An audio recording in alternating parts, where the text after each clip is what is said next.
Қайырлы күн достар, бүгін сіздермен өте сәтті шығатын холодец тағамын жасаймын. Ол үшін бізге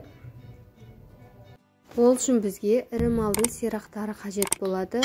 Менде түйенің сирақтары. Бұны жақсылап жуып алып қайнатамыз. Мен бір күн қайнаттым.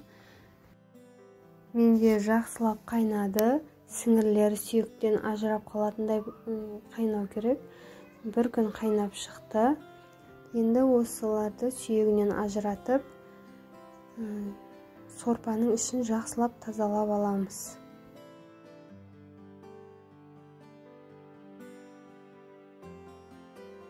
Сүйектен аршып алған сіңірлерді жақсылап майда етіп тураймыз.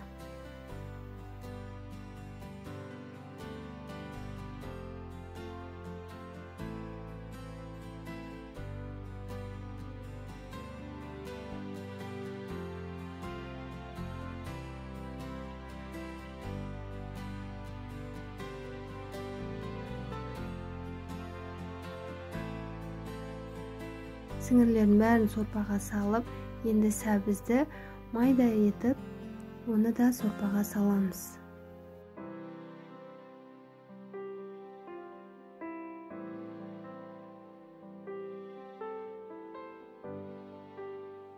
Картопты да майда етіп, турап саламыз.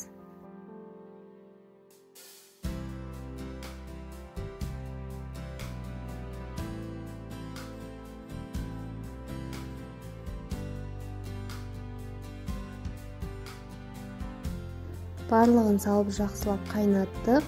Картоплы мен сәбізі пісті.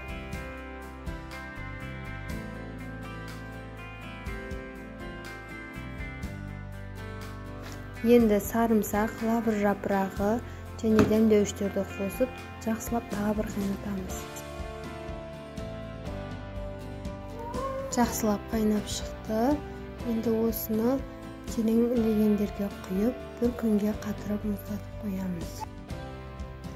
Мінекей бізде осындай холодец шықты. Отбасыма өте қатты ұнады. Сіздер де жасап көрулеріңізге болады. Менің каналыма тіркеліп, лайк басып, комментарий жазуды ұмытпаңыздар.